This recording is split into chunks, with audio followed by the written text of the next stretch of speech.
alcançar pessoas que estão vindo para cá, mas muitas que já estão aqui, estão meio perdidas ainda. Nós vamos atrás dessa turma toda aí, colocar Jesus no coração delas, em nome de Jesus, amém?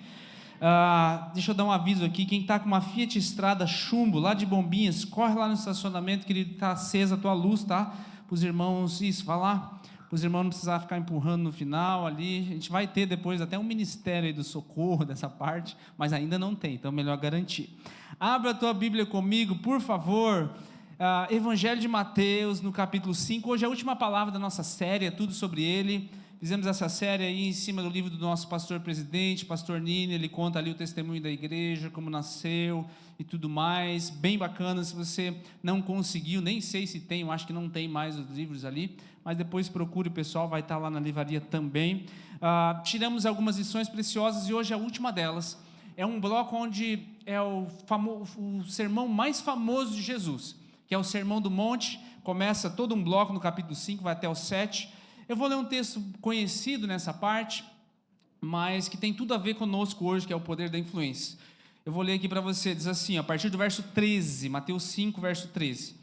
Vocês são o sal da terra, mas se o sal perder o seu sabor, como restaurá-lo? Não servirá para nada, exceto para ser jogado fora e pisado pelos homens. Vocês são a luz do mundo. Não se pode esconder uma cidade construída sobre um monte. Ninguém acende uma lâmpada e a coloca debaixo de uma vasilha. Ao contrário, coloca no lugar apropriado e assim ilumina todos que estão na casa. Da mesma forma, brilhe a luz de vocês diante dos homens, para que vejam as suas boas obras e glorifiquem ao Pai que está nos céus. Amém? Quem foi a pessoa que mais te influenciou positivamente na vida? Pensa agora. Hoje é uma noite para a gente começar a pensar algumas pessoas que fizeram parte da nossa trajetória. Quem foram as pessoas que entraram na tua vida num momento chave? Talvez você não teve a graça de ter um pai presente, uma mãe presente, mas alguém entrou dentro daquele lugar ali. Em algum momento você se inspirou em alguém. Talvez quando você começou a tua carreira, existiam algumas dificuldades, e alguém ali te deu um primeiro impulso, te deu uma primeira oportunidade, ou um momento da vida que você estava para baixo, e alguém foi lá, te resgatou, te fez um convite, seja para vir para a igreja, seja para olhar para um novo nicho no mercado, enfim. Quais foram, ou qual foi a pessoa que te influenciou, querido, de maneira significativa? Lembra agora, vê se você consegue lembrar do nome dela, vê se você consegue lembrar quantos anos você tinha quando essa pessoa te influenciou de fato. E aí a gente começa pensando assim, o que é influência? Quando Jesus vai usar essas metáforas, é uma metáfora sobre influência. Influência é a força moral, é uma força espiritual, ou é um poder que tem um efeito sobre uma pessoa ou sobre uma condição de uma pessoa. Jesus ele usa aqui em Mateus basicamente 3 metáforas para falar sobre influência. A primeira delas é o que a gente leu, sal da terra, você é sal, então o sal tem que dar sabor. Se o sal não der sabor, não presta, tem que jogar fora. A segunda metáfora que ele usa é luz, você é a luz do mundo. Você não foi, a luz que você tem não foi feita para ser escondida. Ele fala assim, você coloca essa lamparina em um lugar onde ilumina todos, você não esconde ela. A ideia é de influenciar, de alcançar outras. No capítulo 13 de Mateus, ele vai usar a metáfora do fermento. Ele vai falar assim, um pouquinho de fermento.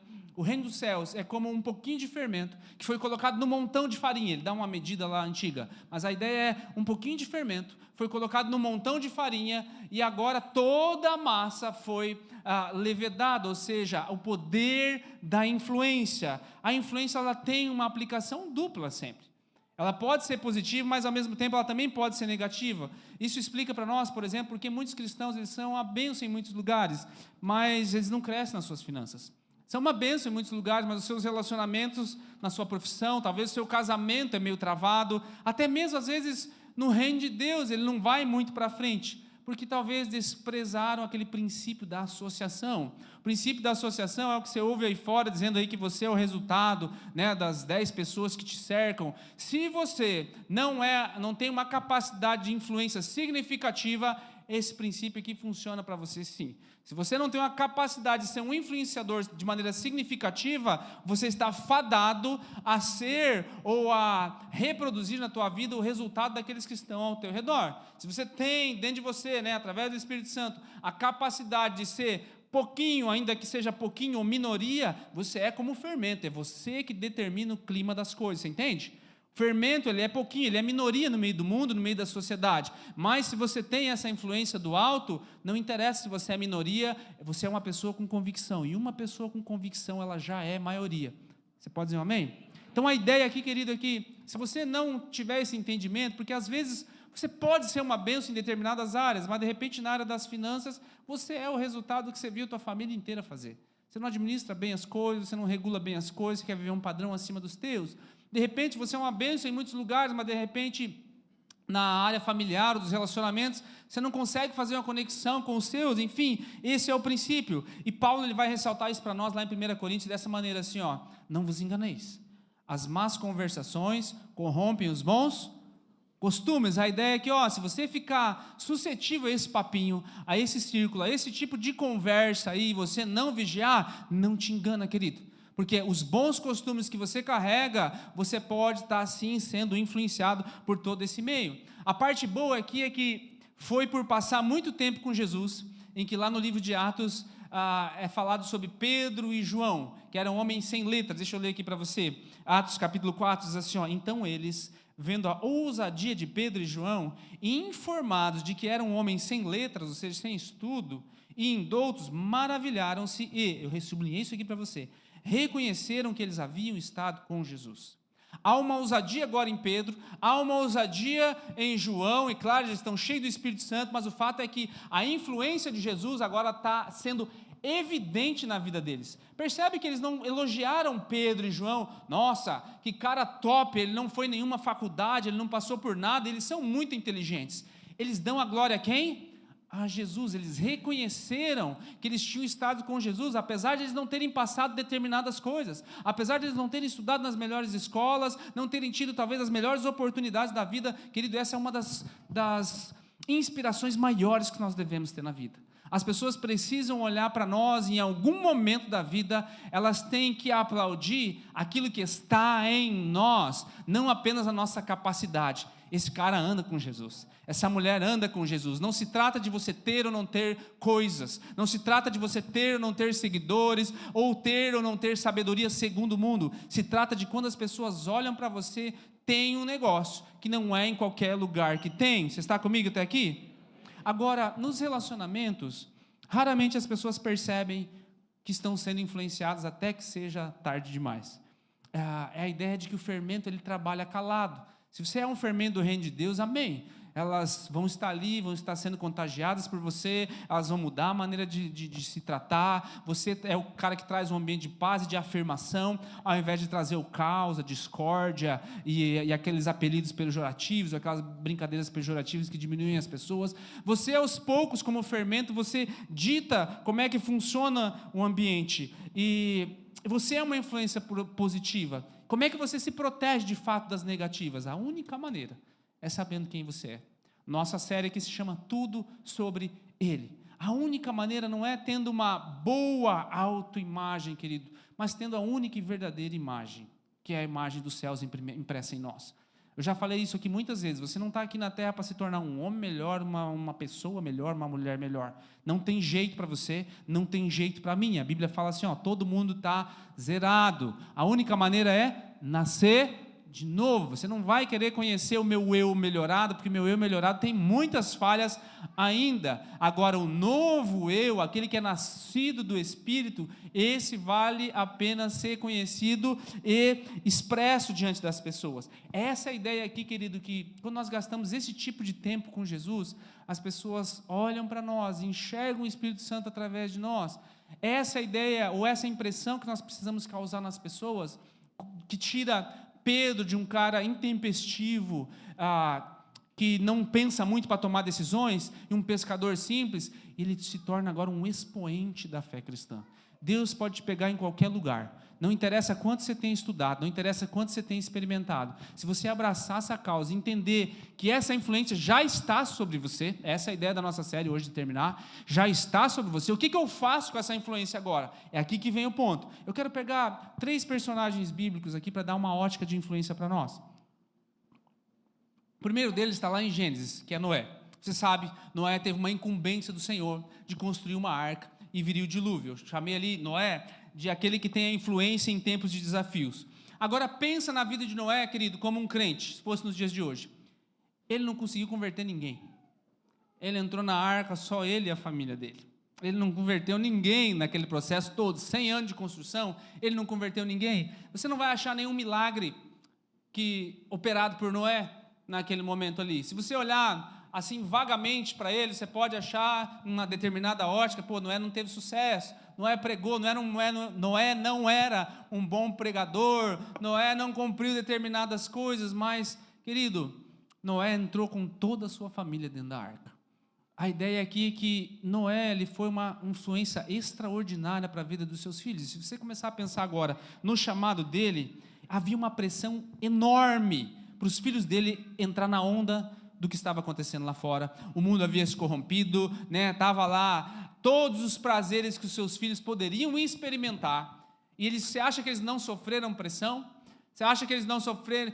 Poxa, o que vocês estão trabalhando nesse projeto louco do pai de vocês? Vem para a festa, vem para cá. Vocês casam só com uma mulher, mas você está louco? Vem aqui, a gente pega quem a gente quer, a hora que a gente quer, do jeito que a gente quer. Havia uma pressão enorme e ainda assim, no final daquele tempo todo, a família de Noé estava lá junto deles. Quando a gente olha para os nossos dias hoje, temos muitos jovens, por exemplo, que não conseguem ficar um verão sem entrar dentro da promiscuidade, ou sem entrar dentro da pegação.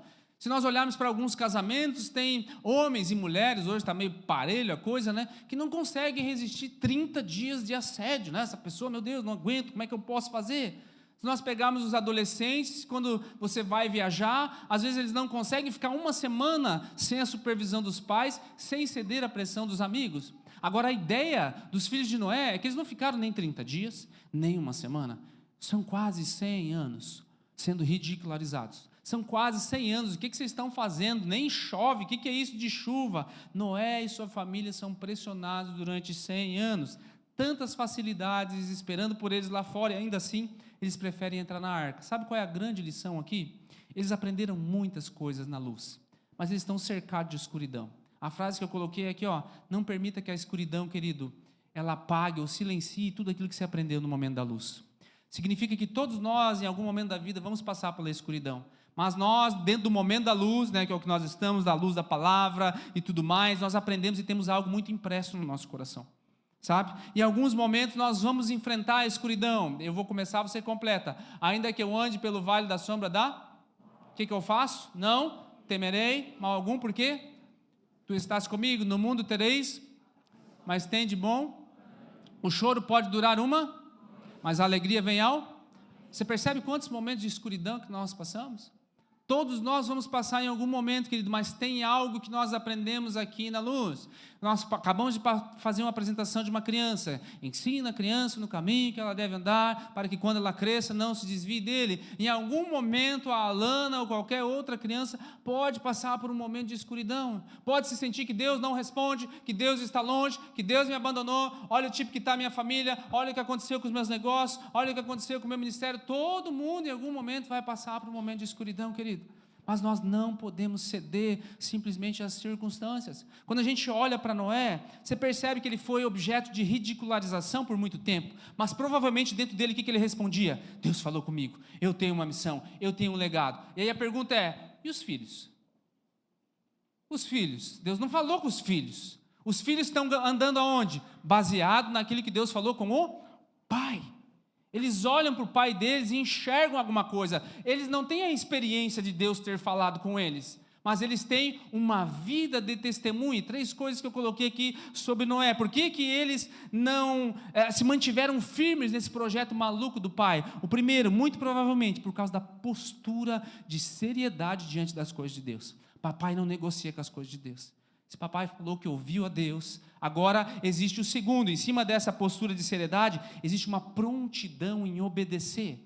Papai ouvia Deus, ele não brinca com essas coisas de Deus, ele não fica falando Deus falou comigo toda hora, quando Deus não falou comigo, aí se torna meio que um jargão, Deus fala toda hora, mas o fato é que às vezes Deus se contradiz nessa ideia que as pessoas vivem falando, Deus falou comigo, e às vezes fala uns negócios que ele não disse na palavra dele, então é certeza que Deus não falou, entende? Agora, Noé não brinca com as coisas de Deus, então os filhos olham um pai, uma referência que não brinca com as coisas de Deus, em segundo, tem uma prontidão em obedecer, é atitude, não é só discurso, Deus falou comigo. Quando o papai fala, quando mamãe tem esse entendimento, nós já vemos isso expresso em obediência. E o terceiro há uma convicção inabalável sobre o que está por vir. Então, você tem uma impressão no teu espírito, você tem uma confirmação no teu espírito, você leva as coisas de Deus a sério, agora há uma postura de obediência em você, e imediatamente há uma convicção. O que é a convicção? Vão vir dificuldades, vão vir coisas que vão dizer que isso que Deus não falou contigo, coisa nenhuma. Falou que ia chover, cadê a chuva? Não tem nuvem. Falou que ia te prosperar, cadê isso aqui? Falou que ia te libertar, olha ao teu redor. Falou que a tua família ia ser isso e aquilo, olha o que está acontecendo agora. Querido, essas coisas vão acontecer. Mas o fato é que aqueles que estão ao teu redor, sejam os teus filhos, sejam os teus pais, ou qualquer pessoa que não é convertida, e você é a única luz ali dentro daquela casa, elas estão olhando para as tuas atitudes, e as tuas atitudes gritam muito mais do que as tuas palavras. Já existe uma frase aí, né? Eu não consigo ouvir o que você está dizendo, porque as tuas atitudes não me deixam ouvir, elas gritam mais alto do que as tuas palavras. Quando eu olho para Noé, querido, e vejo que depois dos 100 anos, todos os filhos entram com ele, junto com as suas esposas na arca, o que eu vejo? Um pai que influenciou a sua família. Apesar de tudo aquilo, eles estão lá. E aqui vem um alerta para todos nós que somos pais. Querido, se a igreja é opcional para você, guarde isso que eu vou te falar. Ela vai ser desnecessária para os teus filhos. Se você trata as coisas de Deus como algo opcional, que você vai quando você tem vontade, quando você acha que é isso, eu acho que é aquilo, eu acho que é aquele outro, tenha certeza que os teus filhos vão achar desnecessário. É a ideia de que a geração anterior, ela sempre vai um pouquinho além do que você foi. A geração que começou com as promiscuidades sexuais, ela foi sucedida pela próxima, pelo boom no final dos anos 70, nos anos 80, de AIDS e tudo mais. Quando você cresce com um pai que tem o costume de tomar vários destilados em casa de noite, não se iluda. Quando ele for para as festinhas, ele vai pensar assim, o meu pai tomava, e ele não vai ter medidas agora. Você talvez tinha a tua medida, que era um cálice, que era um copinho, ou era aquele outro, mas os teus filhos, os teus sobrinhos, aqueles que estão vindo atrás de você, eles sempre vão fazer mais. Sabe, se você tem o costume de andar com determinados tipos de roupa, com exposição, você tenha certeza que a geração que vem seguinte, ela vai sempre um pouquinho mais, porque se o meu pai podia até aqui, eu vou mais além. Isso funciona para pais biológicos, isso funciona para pais espirituais da mesma maneira. Se eu sou um líder que sou fã daquele negócio do oba-oba, o que você vai pensar? Se o pastor faz assim, é claro que eu posso ir um pouquinho a mais, porque eu não sou o pastor de fato. Se o meu líder faz isso, é claro que eu posso fazer isso e um pouco a mais, porque eu não sou o líder de fato. Você entende o que eu estou falando? Amém, querido? Então leve as coisas de Deus a sério. Entenda que você está sendo observado a todo tempo. Se você tem filhos, há uma responsabilidade ainda maior. Mas, querido, você é a luz do mundo. Tem pessoas ao teu redor que não conhecem a Jesus, que antes de ouvir você dizer o que você tem para dizer, eles já estão te avaliando como é que você lida com as coisas que estão ao teu redor. Como é que é a tua honestidade, como é que você trata as pessoas, como é que você trata principalmente aqueles que te destratam dentro de um lugar ou dentro de uma situação. O segundo exemplo aqui é o exemplo de Ló. Ló, ele é sobrinho de Abraão. Os dois estão ali em busca da terra prometida, você conhece a história, em determinado momento eles prosperam muito, seus funcionários brigam, e aí eles vão um para a direita, outro para a esquerda. Abraão dá a opção para Ló escolher onde ele quer ir, e Ló vê aquelas campinas de Sodoma e decide morar nessa cidade, que era bonita, e Ló prospera na cidade. Ló se torna até um dos líderes expoentes na cidade. A Bíblia fala que ele sentava à porta da cidade, geralmente quem sentava à porta da cidade era para ser consultado, traziam julgamentos para eles e coisas assim. Ló é o cara que ele não pensou nas consequências da família, ele está pensando só em negócio. Ele não pensou se morar naquela cidade, se ir para essa igreja, se ir para frequentar determinados lugares, era bom ou não para a família dele. O que ele está pensando? Só em negócios. Ló é o exemplo da influência negativa dentro da sua própria família. Ló é um cara legal, Ló é um cara temente a Deus, entende? Deus vai falar com ele vai ouvir a voz de Deus, mas ele não pensou na sua família.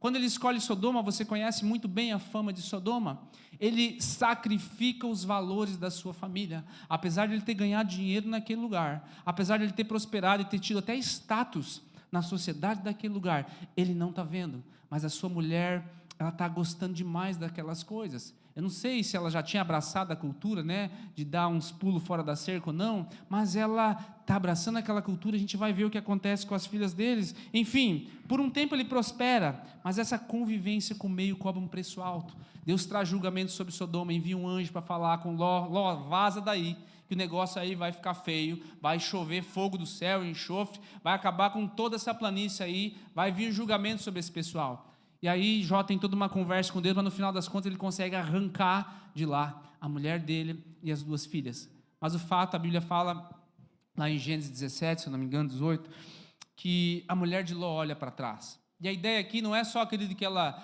vira uma estátua de sal só porque olhou fisicamente para trás. A ideia de olhar para trás aqui é querer aquela vida. A mulher de Ló, ela quer Jesus, mas ela não quer se desfazer de certas coisas. A mulher de Ló, ela quer estar aqui na igreja, ela gosta desse negócio de levantar as mãos, ela gosta de orar para Deus prosperar e mandar as doenças, os demônios, tudo embora, mas ela ainda quer viver aquela vida lá. Tem certas coisas que são as regras dela, não são as regras de Deus, e ela não está disposta a abrir mão de certas coisas, e quando ela olha para trás, Ló perde a sua mulher. Agora Ló vai se esconder em uma cidade, ele foge de lá e vai morar numa caverna, e aí vem um trecho da Bíblia, que a Bíblia não esconde as falhas dos homens, aonde as suas 2 filhas dão um porre nele, e tem relações com ele, e as 2 engravidam do próprio pai. Há incesto aqui. Agora eu te pergunto, onde é que elas aprenderam isso? Da onde veio, onde entrou? Se elas estavam dentro da cultura de Abraão, da cultura do Senhor, aonde entrou no coração das filhas de Ló esse tipo de comportamento que a Bíblia abomina, que vão surgir 2 nações ali, Amon e Moabe, que vão entrar em conflito depois com Israel? Da onde entrou isso, querido? Debaixo dos olhos de Ló. Sabe, às vezes ao nosso redor nós estamos tão ocupados em construir a nossa carreira, em construir a nossa vida, em correr atrás dos nossos problemas, que a gente não percebe como é que está o coração da nossa esposa, o que está entrando ali dentro. A gente não percebe como é que está o coração dos nossos filhos, a gente não percebe, se você é líder de hub, como é que está o coração dessa pessoa de fato, o que está entrando. Sabe, ela se expôs na cultura do nada a ver, não, isso não vai me afetar. É o que Ló pensava. Eu vou morar ali, mas eu tenho o Senhor no coração, e isso não vai me afetar. E de fato não afetou tanto, mas cegou ele para o que estava acontecendo dentro da sua família. Querido, é muito sério. Quem é que senta na tua mesa de jantar? Quem é que você compartilha as coisas? Com quem é que você faz sociedade? Com quem é que você faz negócio, querido? Às vezes você pode pensar assim, não, isso não está me afetando, mas pode estar afetando os valores da tua empresa, pode estar afetando os valores da tua família. Você está colocando, às vezes, se colocando em risco, e às vezes você se acha assim bem selado e firmado, mas às vezes você não percebe que tem certas coisas que já estão acontecendo com o coração dos teus filhos, ou daqueles que estão ao teu redor, da tua esposa, principalmente se você é homem, sabe que essa convivência ali vai ser muito, muito, muito ruim. Muitos estão dispostos a buscar Jesus, mas não estão dispostos a abrir mão da sua própria vida com Jesus. Qual é a lição que nós temos aqui? Que as pessoas que nós mais amamos, sempre, sempre, sempre, sempre, vão caminhar à sombra das nossas escolhas. Entende que talvez elas não vão se perturbar tanto, mas sempre as nossas escolhas têm um impacto. Qual é a ideia da palavra aqui? Nós somos influência. Não menospreze, querido, a influência que você tem, que você exerce. Meu último personagem aqui é Eli. Eli é o penúltimo juiz de Israel. Israel ainda não tem rei. Eli é o tipo do pastorzão legal, eu imagino, né, aquele pastorzão bem gordão, bem gente boa, e tá tudo certo, ai, que bacana que é a vida, né, não, deixa, não vamos brigar, vamos deixar assim. E a Bíblia fala que apesar de ele ser lá um homem lá que temia Deus, a luz estava quase se apagando em Israel, e os filhos de Eli, eles pegavam as irmãzinhas da igreja, né, fazia aquele menu gospel lá que tem por aí. Você acha que essas coisas que acontecem hoje é de agora? Já acontecia lá atrás. A gente viu isso aqui na nossa série Segundas Chances no ano passado, vimos todo 1º e 2 Samuel. A ideia é que os filhos de Eli, eles estão metendo a mão no caixa da igreja, eles estão fazendo várias coisas ruins, e ao invés de Eli repreender, ele não faz isso. E aí vem na sequência o menino Samuel, que é um menino de Deus, se torna um grande juiz de Deus, né? A gente vê que depois o juízo vem sobre os filhos de Eli, e Samuel foi um cara extraordinário, foi o último juiz de Israel, um grande profeta, mas o exemplo de paternidade que ele teve, que ele foi criado por Eli, foi o de Eli. E a gente vê que Samuel, no final da vida, ele chama a turma, gente, reúne aí, Fala para mim se eu fiz alguma coisa errada, se eu peguei aquilo que não era meu, se eu fiz o que não era para fazer ao longo do meu ministério todo. E aí todo Israel, lá os anciãos, falam assim, não, Samuel, tu não fez nada. Porém, os teus filhos não têm o mesmo pensamento que você. A ideia aqui é que apesar de Samuel ser um cara top, um cara muito legal, ele também não deixou uma boa referência sobre os seus filhos. E Samuel, ele é uma fonte também de inspiração muito grande para quem? Para aquele que ele vai ungir, que é Davi. Davi, um cara extraordinário, um homem segundo o coração de Deus, guerreiro, valente, extraordinário. Porém, você conhece a história, os seus filhos, uma bagunça geral, tem incesto na família, tem estupro, tem rebeldia, tem um monte de coisas, mas ele ainda conseguiu preservar o jovem Salomão, um dos homens mais sábios que já existiu, um dos homens mais ricos que já existiu. Mas você percebe que há uma geração agora sem referência paterna, e Salomão ali, quem é que ele vai deixar? Roboão, que a partir dele, agora o reino divide, a nação se dividiu inteira. Qual é a ideia disso tudo aqui, querido? Você pode ser uma bênção em muitas áreas, mas ainda assim ser uma péssima influência em outras. Eu posso ser um cara de oração, mas eu posso negligenciar a minha família. Eu posso cuidar muito bem da minha família, mas eu posso ser financeiramente irresponsável com a minha casa. Eu posso ter muito sucesso nos negócios, mas eu não tenho paixão por Jesus. Você percebe que só porque eu sou bom, ou que eu estou ajustado em uma determinada área, isso não me isenta de abrir os olhos. A influência, querido, ela está em todas as áreas. Por isso que nós precisamos de referência. Sabe, você pode ter tido um pai e uma mãe extraordinária que te cuidou, que te deu bons valores, mas de repente eles não te lançaram para o futuro. De repente eles ainda te aprisionaram emocionalmente, você se sente ainda refém, você não consegue tomar uma decisão na vida, você não consegue ser ousado, você não consegue cumprir o teu papel de fato. Talvez você cresceu num ambiente de escassez, e apesar de você estar vivendo muitas coisas, você é uma bênção, você está cheio do Espírito Santo, mas nessa área ainda parece que não chegou, não fluiu na tua vida. Você pode ser um monte de coisas, querido, em muitas coisas, mas o que eu mais preciso é entender que Deus me plantou como um todo, como um ser pleno. Isso significa que ninguém aqui está isento, nem eu, de podermos, ou de termos a graça e o privilégio de clamar assim, sonda-me, ó Deus, Salmo 139, vê se há em mim algum caminho mau e me guia pelo bom caminho. Querido, todos nós, hoje é a nossa última palavra da série, é tudo sobre Ele. Deus nos deu um poder de influência. Talvez você é um bom homem de negócios, talvez você é uma pessoa de oração, talvez você tenha a tua família como a coisa mais preciosa do mundo, mas quais são as áreas que precisam ter um restabelecimento, ou ter um renovo, ou ter a graça do Senhor derramada de uma maneira diferente? E aqui vem a grande chave, que as oportunidades, melhor, as dificuldades, são uma oportunidade tremenda para o testemunho. Nós somos uma igreja, como uma igreja somos uma família. A ideia não é um lugar que você frequenta, é um lugar que você pertence de fato. Nós temos aqui no nosso meio, todo mundo conhece aí toda a batalha que a Shirley está enfrentando ali, com câncer e tudo mais. Eu fui visitá-la um tempo atrás, gente, saí de lá constrangido.